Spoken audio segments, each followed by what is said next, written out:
অনেক চ্যালেঞ্জিং ছিল, অবশ্যই অনেক ভালো ছিল। এবং যে ওয়েব ফিল্মটা করলাম সেটা আমার যেই ক্যারেক্টারটা প্লে করেছি এই ধরনের গল্পে আমার আগে থেকেই কাজ করার অনেক ইচ্ছা ছিল। যে একটা অ্যাক্টরের ইচ্ছা থাকে না যে আমি এই ক্যারেক্টারগুলো প্লে করতে চাই, সামাজিক কিছু দায়বদ্ধতা মানুষের কাছে দেখানোর এক ব্যাপার আছে। তো সেক্ষেত্রে এটা আমার একটা পছন্দের চরিত্র অনেক দিন ধরেই। তো এইভাবে যে রায়হান রাফির সাথে আমার ব্যাটে বলে মিলে যাবে, বিঞ্জের সাথে ব্যাটে বলে মিলে যাবে, এই জন্যই আমি আসলে বেশি খুশি। সো অভিজ্ঞতা ওয়াজ সো নাইস। আচ্ছা, এই যে সিনেমার যে টিজারটা যখন প্রকাশ পেল, দর্শকদের এত প্রশংসা, এই বিষয়টাকে কেমন উপভোগ করেছেন?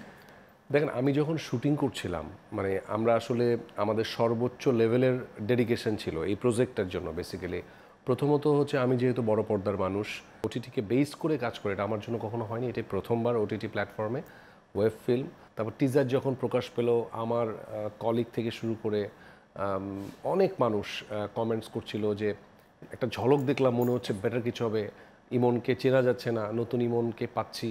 আর গতকাল তো এটার প্রিমিয়ার শোই হয়ে গেল। তো সবার উচ্ছ্বসিত ভালো লাগাটা আমাকে আরও বেশি ইন্সপায়ার করছে আসলে। এই যে আপনি আপনার লুকের কথা বললেন যে এই লুকটা নিতে, বা আমরা একদম ইমনকে অন্যরকম একটা লুকে দেখছি যেটা আমরা আগে কখনো দেখিনি। জি। এই লুকটা নিতে গিয়ে কি কি প্রিপারেশন নিতে হয়েছে, বা কোনো ঝামেলায় পড়তে হয়েছে কিনা, বা লুক নেওয়ার পর নিজের যে একটা চেঞ্জ, এটাতে কি ধরনের ফিল হলো? এটার পেছনে একটা ইন্টারেস্টিং গল্প আছে। লাইক ধরেন আমি যখন রায়হান রাফির সাথে যখন আমার প্রথম কথা হয়, প্রথম দিন কথা হওয়ার পরে আমি কিন্তু আমার অন্য কাজের জন্য বা বিজ্ঞাপনের জন্য চুলগুলো বড় বড় ছিল। গল্পটা যখন শুনলাম ভীষণ ভালো লেগেছে গল্পটা আমার। তো রায়হান রাফির সাথে কাজ করার আমার ইচ্ছা ছিল, এখানে লুকোচুরি করার কিছু নেই। তো আমি বললাম যে অবশ্যই আমি আপনার সাথে কাজটা করতে চাই, আমার গল্পটা ভীষণ ভালো লেগেছে।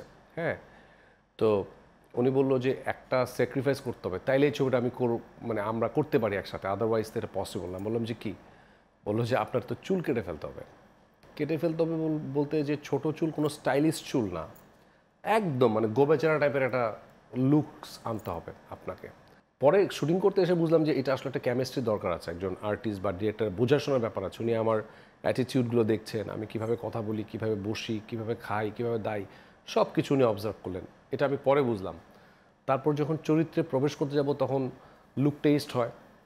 এটাও অন্যান্য ছবিতে হয়তো আমি পাইনি। তারপর লুক টেস্ট করে আস্তে আস্তে চুল আমি ছোট করে কেটে আসলাম আমার মতো করে। বললো ভাই আপনি তো আরও হিরো হয়ে এসছেন, মানে এই চুলটা তো না আসলে। তো ওইখানে বসেই চুল ঘ্যাচ ঘ্যাচ করে কেটে দিল। আমি দেখলাম তাকায় তাকায়। তারপরে দেখলাম যে না, চেঞ্জ আসছে। মেকআপটা যখন আরও সুন্দর করে ডাউন করা হলো, ডেফিনেটলি মেকআপ ম্যান খোকন, সে অনেক ভালো কাজ করেছে। But all credit goes to Raihan Rafi. তারপরে তো কাজ শুরু। সো এই ধরনের প্রিপারেশন ছিল, অনেক দিনের প্রিপারেশন ছিল এটা করার জন্য। আচ্ছা, আমরা এখানে মনে হয় সারিকা আপুকেও পাচ্ছি এই কাজে। তো তার সাথে আপনার এর আগেও অনেক কাজ করা হয়েছে বা আলাদা একটা সম্পর্ক রয়েছে, কিন্তু এই কাজে গিয়ে কি ধরনের সম্পর্ক তৈরি হয়েছে, বা আগের জায়গা থেকে এখন নতুন করে কোনো বন্ডিং তৈরি হলো কিনা, বা কাজের ক্ষেত্রে? সারিকার সাথে আমার অনেক বেশি কাজ হয়নি, বাট কিছু কাজ প্রথম দিকে হয়েছে, অল্প কিছু কাজ হয়েছে। এরপরে লাস্ট 5 ইয়ার্স তোর সাথে আমার দেখাই হয়নি, কথাও হয়নি। আমি ভেবেছিলাম যে হয়তো বা সারিকা কাজ কমিয়ে দিয়েছে, একটা প্রোগ্রামেও দেখতাম রেগুলার করছে আমি। বাট এরপরে আমার কাছে মনে হচ্ছে হয়তো সারিকাই না, কিন্তু রায়হান রাফি উনি সারিকাকে যখন কাস্ট করলো আমিও জানতাম না বিষয়টা। বললো যে আমি আমার নায়িকাকে বললো যে আছে, একজন আছে, বলে না কিছু আমাকে। পরে যখন উনি বললো যে সারিকা সাবরিন, মানে কয়েকদিন আগে জানলাম আমি। উনি আসলে দুটো ক্যারেক্টারকে আলাদা আলাদা মানে বসেছে, মানে আলাদা আলাদা বসে ওইভাবে মানে পুরো কনসেন্ট্রেশনটা ধরেন আমার উপরে, আলাদা করে ওর উপর ওইভাবে তৈরি করেছে আর কি ক্যারেক্টারগুলোকে। যেহেতু আগে থেকেই চেনা জানা আছে, সো কাজ করার সময় তো আর চরিত্রটা ডিফারেন্ট, বোঝাশোনা ভালো ছিল, ভালো হয়েছে, সব কিছু মিলে ভালো ছিল। আচ্ছা, এই যে রায়হান রাফির কথা বলি, যে বললেন যে তার সাথে কাজ করার আপনার দীর্ঘদিনের একটা ইচ্ছা ছিল, যে তার সাথে কাজ করার পর আপনার কি মনে হয় যে আপনার প্রত্যাশা অনুযায়ী কাজটা হয়েছে কিনা, বা এই যে নতুন কিছু? আমার মনে হয় যে রায়হান রাফির সাথে কাজ করে এখন এটা অনেকেই বলতে পারবে যে এই এই কাজগুলো আমাকে মানুষ রোমান্টিক হিরো হিসেবে ভাবতো বেশি, যে রোমান্টিক ক্যারেক্টারগুলো ইমন করবে। বাট আমার কিন্তু ওরকম ভাবনা ছিল না। মানে আমার ভিতরে সবসময় ইচ্ছা ছিল আমি একটু ভার্সেটাইল কাজ করব, একটু সময়ের বিপরীতে যে কিছু কাজ করার আমার সবসময় ইচ্ছে ছিল, যখন একটু ম্যাচিউরিটি লেভেল এসছে। তো এই জিনিসটা আমাকে নিয়ে ভাবতো কম মানুষ। তো রায়হান রাফির মাধ্যমে আমার একটা উপকার হয়েছে যে মানুষ এখন যারা চ্যালেঞ্জিং ক্যারেক্টারগুলো আছে যেগুলো আমাকে নিয়ে ভাবতে পারবে। নায়ক ইমন নাকি ব্যবসায়ী ইমন? কোন দিকটাকে বেশি এনজয় করেন? আমি সবচেয়ে বেশি পছন্দ করি একজন অভিনেতা ইমনকে।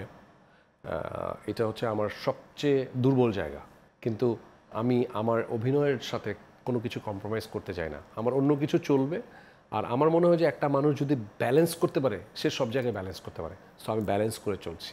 আচ্ছা, আমাদের দর্শকদের অনেক জানার আগ্রহ বা এবং গুঞ্জনও বলতে পারেন যে আমরা জানি যে সাকিব ভাইয়ের সাথে আপনার খুব ভালো সম্পর্ক, কিন্তু আবার এ ধরনেরও একটা গুঞ্জন আছে যে সাকিব ভাইয়ের কারণে আপনি হয়তো বা আপনার প্রপার জায়গাটা সিনেমা জগতে তৈরি করতে পারেননি। এই গুঞ্জনটাকে আপনি কতটুকু সত্য বলে মনে করেন? দেখেন, একটা কথা বলি, কারো জায়গা কেউ নিতে পারে না, আর কারো জায়গা কেউ করেও দিতে পারে না। Yes. যদি আপনার মধ্যে মেধা না থাকে তাহলে আপনাকে কেউ যতই পুশ করুক আপনি হ্যাঁ। এগিয়ে যেতে পারবেন না। সাকিব ভাইয়ের মেধা দিয়ে উনি ওনার জায়গায় গেছে। সো আমার মনে হয় না এই ধরনের বড় মনের মানুষ বা বড় মাপের একজন অ্যাক্টর আরও একজনকে ক্ষতি করার চেষ্টা করবে। এটা আমি পার্সোনালি বিলিভ করি না। কে কী ভাবলো সেটা নিয়ে আমার বদার না, আর আমার জায়গাটাও আমাকেই তৈরি করতে হবে। সামনে আমরা এই মনে কি কি কাজ দেখতে পাচ্ছি? এবছর তো আরও বেশ কিছু ভালো ভালো কাজ দেখা যাবে ইনশাআল্লাহ। বেশ কিছু বিজ্ঞাপন দেখা যাবে ভালো ভালো, যেটার প্রথম পরিচয় হচ্ছে আমার অ্যাজ এ মডেল। বেশ কিছু ভালো ফিল্ম দেখা যাবে। এই মায়া সম্পর্কে আপনি দর্শকদের যদি কিছু জানাতে চান বা বলতে চান। মায়া হচ্ছে আমার মানে অসম্ভব পছন্দের একটা গল্প। আর মায়া জিনিসটাই এমন যে মানুষের প্রতি মানুষের মায়া। এখানে একটা হাজব্যান্ড এবং ওয়াইফের মায়াটাকে দেখানো হয়েছে এবং স্ট্রাগলিং দেখা হয়েছে, এবং এটার মধ্যে এমন সব ঘটনা আছে বা যে গল্পটা আমাদের ডিরেক্টর বলার চেষ্টা করেছেন বা আমরা যেটা প্লে করার চেষ্টা করেছি সেটা হচ্ছে আপনাদের জীবনের, হয়তো আপনার জীবনের অথবা আপনার আত্মীয় স্বজন বা আপনার বন্ধুবান্ধব, এরকম অনেক জীবনের সাথে ঘটনাটা মিলে যাবে। এবং এটা কোনো সত্য ঘটনা অবলম্বনের না, কিন্তু তারপরেও এটা একটা সত্য ঘটনাকে আমরা বলতে পারি যে এটার সাথে অনেক মানুষের জীবনের বাস্তব জীবন মিলে যাবে। সো মায়াটা দেখবেন, বিঞ্জে চলছে অলরেডি, এবং আমার মতো অনেকেই এটা দেখে আমাকে পজিটিভ ইন্সপায়ার দিয়েছেন। অনেকে অনেক বলেছেন যে আমার জীবনের কাহিনী মিলে গেছে। সো আপনারা দেখেন, দেখে আমাকে মতামত দেন, আমার ফেসবুক পেজে মতামত দেন, রায়হান রাফি ভাইয়ের ফেসবুকে দেন, বিঞ্জে দেন, আর লিলি নিবেদিত মায়া ফিল্ম বাই রায়হান রাফি দেখতে ভুলবেন না। Thank you so much.